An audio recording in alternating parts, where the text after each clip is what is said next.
This is OFN Today on the Our Football Network. We're talking Dallas Cowboys football with KD Drummond, managing editor for the Cowboys Wire at usatoday.com.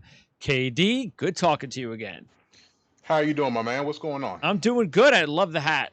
That's all I can say. Thank I you, mean, we sir. were talking Nats baseball Yes. before the show, and we couldn't be any happier with the way the baseball season ended last year. Yeah, it's a long journey for a young franchise, but all the disappointments of the 2010s culminated in a championship. Obviously, everybody around Major League Baseball has either been rooting for us or de facto ended up rooting for us after the fact for taking down the Astros Yeah, after the right? cheating scandal. So that's been kind of fun to see everybody say, I'm really glad that y'all took the Astros down because we're a small fan base when it Yeah. comes to it. It's leftover Expos fans, people local to DC, but very strong, very knowledgeable baseball fans, and it was an enjoyable ride to be in the to be at Nats Park for the wild card victory, the game four with the Dodgers. The World Series games were a little disappointing to be there for, but they pulled it out in the end on the road, and we're very happy that they did. And how long have you been a fan for since they've been in town? Yeah, I've been a fan of the Nats since they've been in town. Baseball is my first sport I ever played, first sport I ever loved from the '80s, and I was actually a fan of another team for a long time. But then the strike happened, and that kind of pulled me away from baseball. It happened right when I was going away to college. Oh, yeah. It was having a Expos life. would have won the World Series that year, too. Isn't it funny how that happens? Yep. So the strike pulled me away from the game, and didn't really return until baseball came to DC, and that's when I pledged my allegiance to the Nats and been through those lean years and able to make it through. So it's been very fulfilling to see everything come full circle for the franchise. And it's been longer since the Cowboys have won their last Super Bowl, has it been? That hurts, man. Don't do that to I me, was man. just trying to look at history. That's all. I'm trying to, the dates and everything. I guess I'm right then. Yeah, And it's I been mean, a it's while. amazing that it's been that long for the Dallas Cowboys, not even to win the Super Bowl, but I mean, how many playoff wins does this franchise have in a same time span? Yeah, it's all on one hand. Playoff wins since the Wow. last time they won a Super Bowl, all on one hand. But the amazing thing is that they're still at the top of the pecking order when it comes to NFC teams. There's Sure. really nobody that's as good in the history. And of course, the Cowboys were founded in 1960, so they started a little bit later than everybody else as far as getting the jump on things. But they still are at the top of the totem pole when it comes to playoff victories and Super Bowl wins. Yeah. Obviously, New England passed and Pittsburgh. They're two teams that we kind of hate, but they're on the AFC side. But as far as NFC supremacy, the Cowboys are still there, and hopefully, with the addition of Mike McCarthy, they're going to go ahead and make that transition from being, sometimes contenders, and I guess you can call them all-season paper champions, to somebody that's a real true contender to return and get that next Lombardi. Well, actually, it's interesting you bring up their legacy because it's that legacy that they've built up that does give them the benefit of the doubt when, like, for instance, if they were to come up and start winning playoff games again and then win another Super Bowl, it really will make it look like all those lean years happened in a snap because of the amount of winning and the culture. And so certain franchises can't go through what the Cowboys have gone through for the last Right. 20 years or whatever and survive, even if they win a championship. It's just 1 year. But the Cowboys can survive something like that. And it does look like talent wise, we talked about this right around draft time. Talent wise, it's there again. It starts with Dak Prescott. I mean, you went over all the different scenarios about what could possibly happen with his contract. So when he signed the tag just for 1 year, what did you think about that? And what is the hope for you and Cowboy fans moving forward with Prescott? Yeah, with your show, with multiple appearances that I did with radio, including on the home of the Cowboys, I warned people. I said something doesn't feel right about how this has progressed.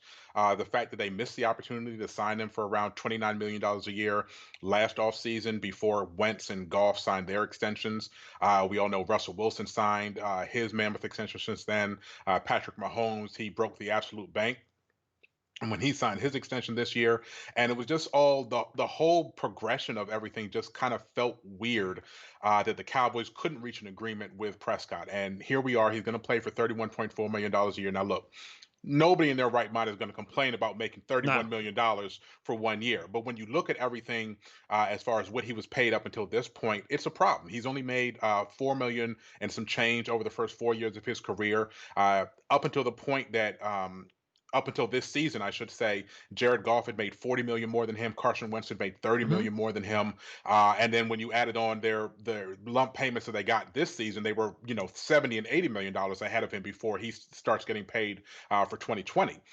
So you could easily see why he deserved to get a long Hmm. term deal and the kind of satisfaction he was looking for. But it just hasn't happened. The Cowboys did not want to commit for the short number of years that he was looking for at the number, at the average salary that he was looking for. The Cowboys wanted a longer term deal to spread the cap hit out. And the fact that they couldn't reach an agreement really makes you wonder if they are going to be tied together for the long term. I don't think that it's the Cowboys that don't want him. I don't think that's the case. A lot of people will rush to that judgment and say, well, if they didn't capitulate, then they obviously don't want him long term. I just think they don't want him long term at any cost. And they want him on their terms, under their parameters. And I think that impasse could easily lead to a divorce as early as next year. Wow. Because with COVID-19, the salary cap structure has changed. We've already heard, and this was one of the things that I warned about. There's a minimum floor of $175 million for the cap next season. And what that basically means is that this year the cap was at 198 million. Next year it was projected to be 215, somewhere in that range, million. So you're losing about $40 million off the projected cap. The Cowboys are already up against that cap number, without the rookie class signed and any of that stuff, without Dak Prescott on their ledger. So if they're going to franchise tag him at $37 million next year, they have to cut people. They have to restructure a bunch of contracts in order to make room to fit Dak Prescott under the Yep. franchise tag. And that's going to be the impetus for them to get a long-term deal together. Is they're going to want to tag him so that he can't negotiate with anybody else. So that whole domino effect of not making the deal back in 2019 is now going to lead to a potential. Basically, their backs are going to be against the wall because Prescott can simply sit back and say, "Hey, I'll be a free agent, and somebody out there is going to pay me $40 million a year if y'all don't want to do it." Yeah, So probably.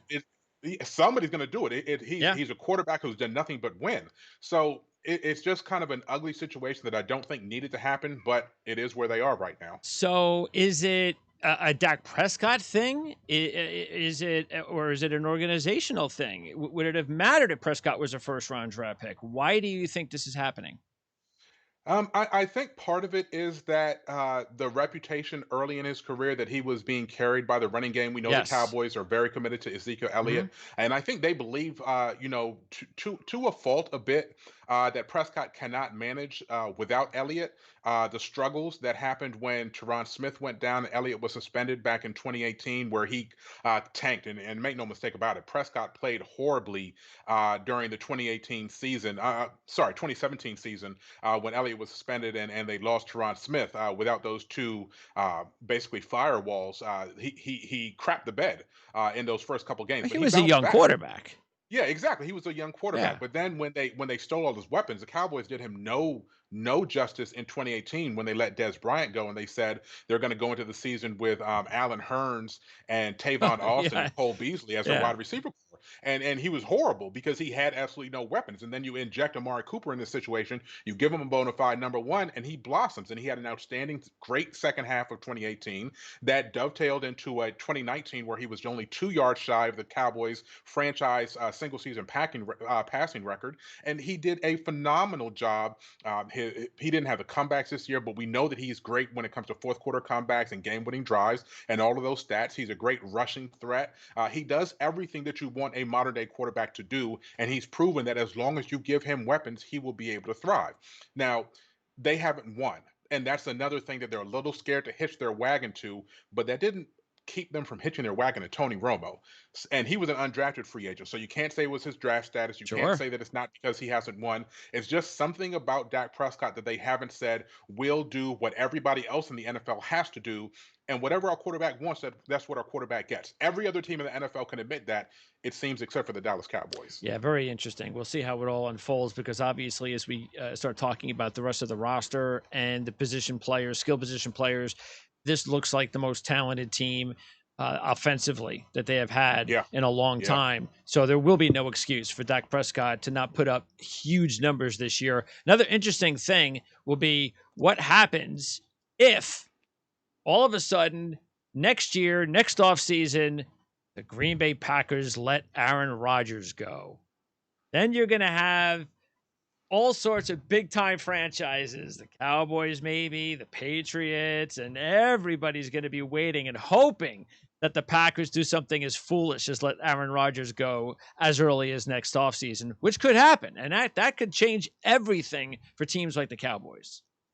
Well, you know, it's interesting that you brought that up because this morning when I first got up, I caught the video of the interview that Rogers did with, Yes. I believe, with Pro Football Talk, and he's clearly still pissed. Oh, He's yeah. clearly still pissed Yep. that that Jordan Love is in his building, and he basically said, you know, it's business. It is what it is. They're gonna move on from me eventually. I thought I was gonna play my entire career, and it brought me back to the conversation we had around draft time, and you asked me, you was like, what does it do with Aaron Rodgers' contract? And I kept thinking to myself, you know, this could be the move. And the only thing that makes me hesitate on going down that rabbit hole, and I might still do that at a future date, is the fact that Mike McCarthy and Aaron Rodgers didn't leave on the best That is terms. true. That's a good point. So that's the only thing that's going to keep me from writing that article on Cowboys Wire and says, could Aaron Rodgers be the next quarterback of the Dallas Cowboys? Because I have one that I'm working on about all of the possibilities of what happens if Dak isn't going to be the guy next year or in 2022, even if they find a way to work out a franchise tag for 2021. So You're it going to have has to to be do some considered. serious research into that one to Yeah, find out as much as you can, because from the outside point of view, when you're not a Packer guy, right, you don't know what's going on from day to day. It's a lot more right. difficult, as you know. So I'm sure if that becomes a possibility, boy, you're going to have a lot of homework to do and a lot of people to talk to.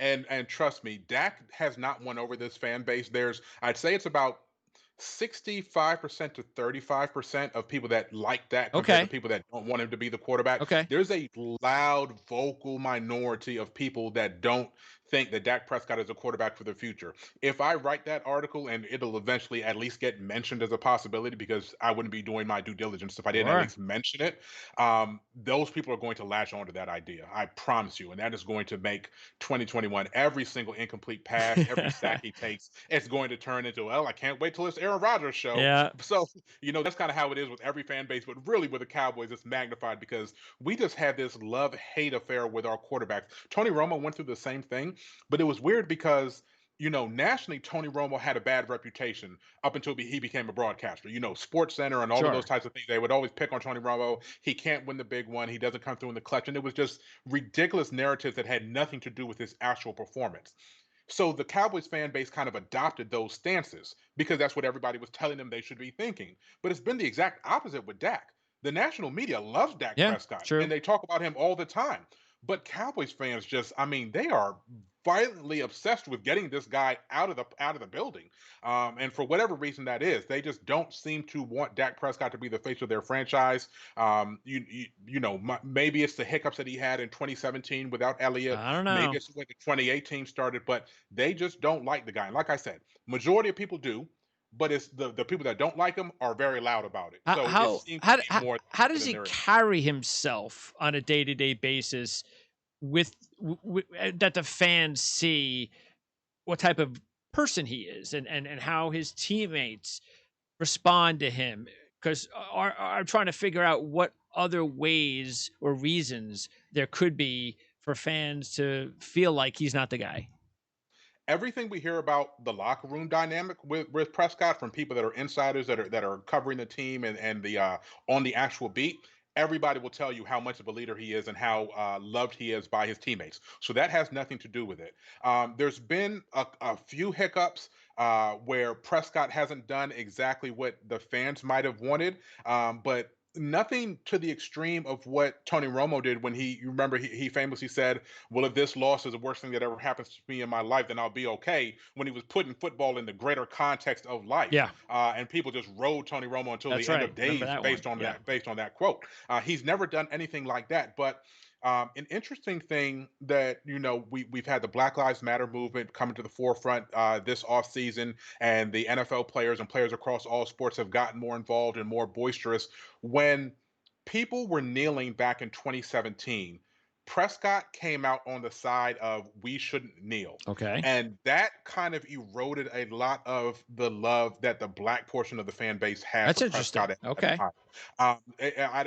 Local in Dallas, there was even a mural that was painted. I don't know if you're familiar with Jordan Peele's movie Get Out, where it's like not Oh, sci-fi yes, is the wrong yes, word, yes. but Yeah. the mural of the famous scene where the guy has the big bug eyes and he's realizing that he's being taken over. Yes. They repainted that on a wall in Dallas with Dak Prescott being that guy. Like that's Got how it. divisive him making that stance was.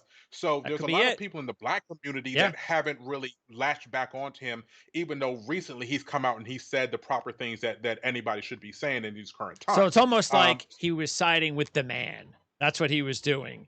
And Pretty yeah, much, pretty much, and it was seen at the time that part of the Jerry Jones influence of saying none of my players will never kneel. If you kneel, you won't be on the Dallas Cowboys. It felt that he was kind of pushing the owner's narrative, rightly or wrongly. People assigned the owner's narrative to his stance. got it. So that kind of, but still, that might have only been the reaction from the black community, Sure. not the entire fan base as a whole. So there's a bunch of minor faux pas that he might have made. The whole Elliott Prescott dynamic that seems to be at play a little bit, and they're best friends. So I don't know how people try to take one side over the other Yeah. when they Yeah. like each other so much. But when it comes to the fan base, it's fanatics. That's the core of the word. It's about People winning, aren't always yeah, isn't people it? It's aren't about always winning. logical. That's part of it. That's part of it. But people still love Romo, even though he didn't Yeah, I take the know. Cowboys.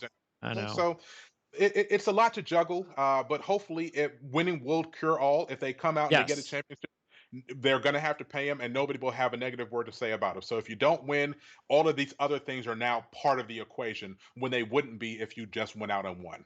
By the way, before we get onto the Cowboys roster for the last 10 minutes or so, Jamal Adams, the fact that he got traded to Seattle, I'm sure there were a lot of Cowboy fans that wanted the Cowboys to make that deal. Was that ever Mhm. realistic? It was realistic before Jamal Adams started talking about it. My good friend Patrick Walker, my co-host on the Catch This Fade podcast, he went behind the scenes and he got some details that part of the reason, kind of similar to what happened with Earl Thomas in Seattle, them singling out the Cowboys as their preferred destination pissed off their current ownership. So I don't think that there was a lot of conversation back and forth between the Jets and the Cowboys. And based on what Walker said, there was no actual. The Cowboys didn't reach out during this most recent round of Okay. we're going to trade Jamal Adams. So there was actually no conversation back and forth between the two sides. But the Cowboys were never ever going to give up the bounty that the Seahawks gave up. The Seahawks can't draft. So them giving up two first round Yeah. picks isn't anything Sure. because they pick Yeah. horrible players anyway. That's The true. Cowboys don't do that. Yeah. So so it deals with not just where you anticipate those draft picks are going to be, but what you anticipate doing with those draft picks. And that was far too high of a bounty. Even I, who've advocated for trading pretty much anything for Jamal Adams, Yeah. wouldn't have gone that far. Well, we talked So about it. We talked about it that yeah, I had mentioned that at the time that the only way the Jets were going to trade Jamal Adams was going to be if they received 2 first-round draft picks. I mean, I talked about it for months, and mhm, or he would still be on the team. And then Seattle stepped up and gave the Jets and Joe Douglas an offer he obviously could not refuse. He was like, "Oh, you're correct. going to give me those 2 first-round draft picks? All right, let's get this deal done." And not only with the 2 first round draft picks, but they also, I think, got a third in exchange for sending a fourth back. That's right. So you And moved up. So Brady you moved McDougal. up from Dave, Yep. and the backup safety that's going to now replace him in the lineup. Yep. So it was just a package that the Cowboys would have never approached. They value their first round draft picks too much, and for good reason. You see Sure. how well the Cowboys do with first round draft picks, and you go down the list of Seattle draft picks. They've done nothing to help Russell Wilson. So if you're in that window with Russell Wilson, you go out and you get all pro pro caliber talent at any cost because that's going to be your best chance to maximize your current roster. So it made sense for the Seahawks, it made sense for the Jets, and it made Yes. sense for the Cowboys not to be involved in it. Oh, It is what it is. all right. Let's talk about the roster with camp beginning, and we'll start with the offense because the CD Lamb draft pick had to get those. We talked about it, of course, had to make the Cowboy fans ecstatic. So now it's Cooper, Gallup, and Lamb. Yep. Wow, with Elliott in the backfield. The big question is whether Biotish could end up as the starting center. And that's something that we talked about as a distinct possibility. But yeah, you look at this offense and it's loaded. It's got to be Yep. exciting time for Cowboy fans if everybody stays healthy through camp. Start week one with this kind of a lineup. Yeah, it is, and obviously we have to keep an eye out on the opt outs and keep an eye out on anybody that tests positive for COVID that might truncate their season. If they return healthy, knock on wood, anybody that tests positive will be healthy enough to play. But on paper, the Cowboys' offense is phenomenal. You didn't mention two other weapons. Tony Pollard is the most elusive, was the most elusive back in the NFL in 2019. He's the backup to Ezekiel Elliott. He's going to get more opportunities. Blake Jarwin is taking over for Jason Witten, who basically caught the ball and fell forward. That was it for Yeah. yards after the catch. Uh, That's all he had left in the tank. But Blake Jarwin actually averages 3 yards more per reception than Jason Witten. So now he's going to be your primary tight end. So that kind of thing is very important. The only question mark on the offense is going to be the middle of the offensive line. And don't get me wrong, because the middle of the offensive line can wreck a season if it isn't up to par. Travis Frederick retired. Joe Looney, who subbed in for him in 2018, is probably the leading candidate to play center just based on experience and the fact that we lost the offseason. You're dealing with a new yes. coaching staff, a new offensive line coach in Joe Philbin, a new head coach in Mike McCarthy, and then you had no rookie camp, no work over the summer, and so that puts Biotish in a very tough Yes. situation, considering all that you have to do to be the center on an offense. Mhm. It's not like you're playing left guard as a rookie. You're basically commanding That's right. the entire offensive line, especially when you're coming in for Travis Frederick, whose greatest asset was his intelligence when it came to being able to diagnose what the defense was doing. So next to him, you have another battle between Connor Williams, who tore his ACL late in the year, and then Connor McGovern, who was a third-round pick in 2019, but he had a torn pec and missed the entire season and couldn't work out until late in the year. So you really have a lot of confusion around how all of that is going to work out between those four guys at left guard and center. That's the really big camp battle that you're going to see out of the Cowboys on the offense. Everything else is locked in. Everything else is pristine when Yeah. it comes to offense, and they should be able to overcome whatever happens there as long as everybody is mediocre. And they should have enough options that if somebody isn't mediocre, they can plug somebody else in Yes. and get at least a mediocre result from those situations. So when you compare it to other teams, they're in the best case scenario. Don't get me wrong. I'm just talking about the things that are going to ail the Cowboys, but in the grand scheme of things, they're still going to have one of the best offenses in the world. The big question is what happens with the defense and whether they can overcome all of their shortcomings. Yeah, and before we do talk about the defensive thing that makes Dallas's offense dangerous is the fact that they are deep. So even if they do lose a player, a key player for a few weeks, even at the quarterback situation, because Yep. Andy Dalton steps in now as the backup. So any position on offense, if you lose a player, now you probably would say, okay, you don't want to lose Tyron Smith, probably more than anybody to tell you the truth. But to know that you have Andy Right. Dalton that can come in for a couple of games for Prescott if needed. You mentioned, of course, Pollard in the backfield. And also, we talked about this around draft time. I think the Cowboys had the best rookie free agent class of any team in the NFL. There are so and it is unfortunate there wasn't a camp because it would have been very Yes. interesting to see how these a lot of these not just the draftable kids, but the kids who were signed that didn't get drafted looking on offense, and there's some talent out there. It's going to be interesting to see whether or not a couple of these kids will stick on the opening day roster. I mean, you got both TCU running backs, you got the South Carolina running back, Yep. you got the two wide receivers, including you got Rodgers from A&M, Parker from Rhode Island. So even just on offense, you've got yourself some pretty good talent, the rookies in general, and not just the rookies who were drafted.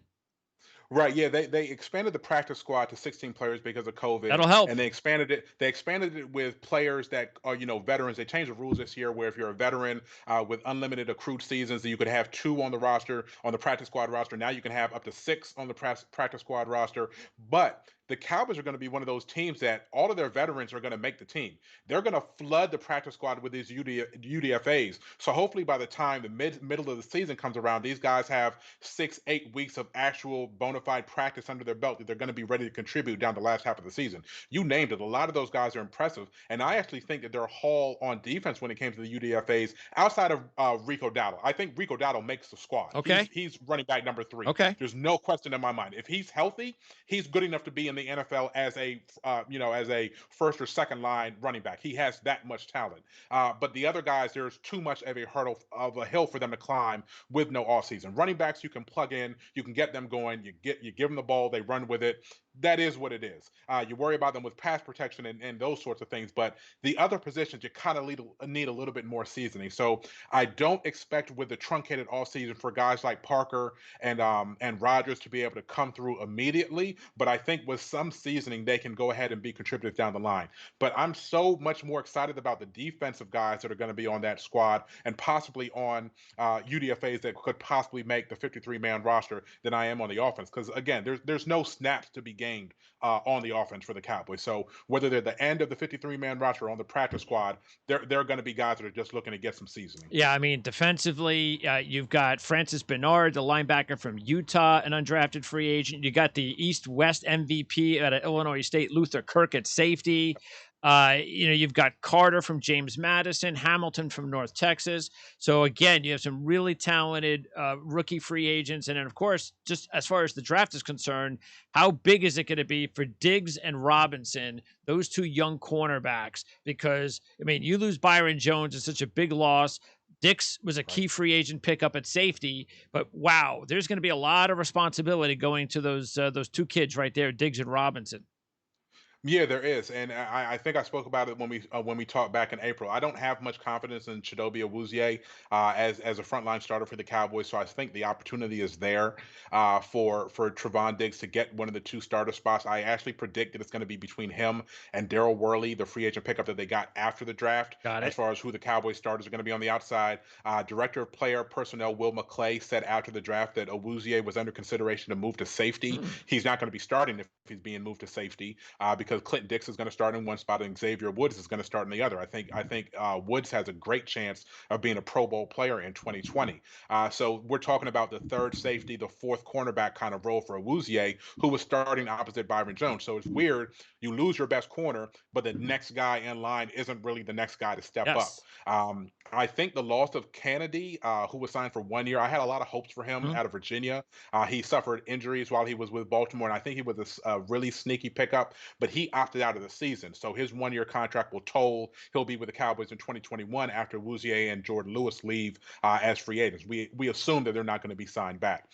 So his opportunity will come next year, but him leaving, him opting out, now opens the door for Reggie Robinson, who I felt was probably going to be a little bit behind him to start the season. But now the opportunity is there for Robinson out of Tulsa to be in that rotation right away. We know Anthony Brown is going to be the slot corner. They signed him to a 3 year deal in the offseason. But if Worley and Diggs take the outside corners, then that would then leave Robinson to be in competition to be cornerback number 4. And we know in the passing league that the NFL is, that guy is going to get snaps. As long as you can play well on special teams, you're going to be on the game day roster. So I think those sorts of things, and we know what Robinson can do when he gets the ball in his hands. He's one of those ball magnet type of cornerbacks, which the Cowboys have been really lacking over the last Yeah. decade or so in football. So I think that's his avenue to becoming a star with the Cowboys. He, more than anybody in that secondary group, is a ball magnet. So I think that the opportunity is there for him to kind of shine.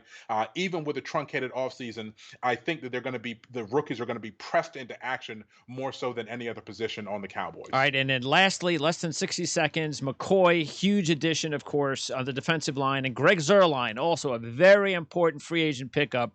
Cowboys have got to make sure when those field goals are needed at crunch time, they can count on somebody to get the job done. Yeah, Brett Maher submarine the season. I can't believe how Jason Garrett stuck with him through 10 misses in 11 games. It was unconscionable that they kept trotting that guy out there. It really sucked the life out of the team every time they would march the field and miss a field goal. So it's very important. I don't pencil in Greg Zerline just yet though, because Kai Forbath is also there. Okay. Now I know that John Fossil, was a guy in with the Rams and he brought over his kicker. But Kai Forbath was perfect when he took over for Brett Maher. So I think that there will actually be some competition there. That's one of the few places we're going to see some competition for the Cowboys at the kicker position. But regardless, the solution should be much better than what they had in 2019. And you mentioned McCoy, him and Dontari Poe at the defensive tackle spot. You sprinkle in Neville Gallimore, who we haven't even had a chance to Yeah. talk about. The third round draft pick with Yep. an incredible first step off the snap. I mean, it's mesmerizing to see that guy off of the snap, and they're going to move him from nose tackle over to three tack. So that rotation in the middle, they're going to get Tyrone Crawford back. The Cowboys should be much improved in the interior of the defense, which now means that DeMarcus Lawrence should be able to eat a lot better on the outside. So it should be a cascading effect of all of these new additions that they brought in on defense, and we'll just have to see how long it takes to gel. And Bradley and I also, we really talked highly of him. Big time rookie. Yes. So we'll keep an eye on him considering he was only a 5th round draft pick. Quickly, Aldon Smith. Any expectations for Aldon Smith? I'm actually thinking that Alden might end up starting some games this year. Wow. Okay. Everything that we've heard about what he did to get himself back ready and to be in football shape and the training with Jay Glazer and all of those sorts of things, there was so much talent in that guy that we Yes. haven't seen in half a decade. Yes. But there was so much talent. Mm-hmm. It was amazing to watch him from 2012 to 2014. Yeah. If he has 75% of that, he should start. That's how good he is. Yeah. Good point. And by the time we talk again before the season kicks off, we're going to know a lot more about this. But in the meantime, fans want to find out what's going on with the Dallas Cowboys. Where do they go to check you out, KD? You can find me on Twitter at KD Drummond NFL. I will talk shop with you. I'm not the most pleasant guy if you say something that's sideways, but we have a lot of fun on the Twitter. Also, Cowboys Wire, cowboyswire.usatoday.com is where you can find all of my musings. And then, of course, Catch This Fade podcast will be returning around the time that training camp practice starts. KD, hopefully we'll talk again before kickoff for 2020. Let's hope we have kickoff for 2020 on time. Thanks a lot. Awesome hat. And we'll talk to you next time, KD. Appreciate you.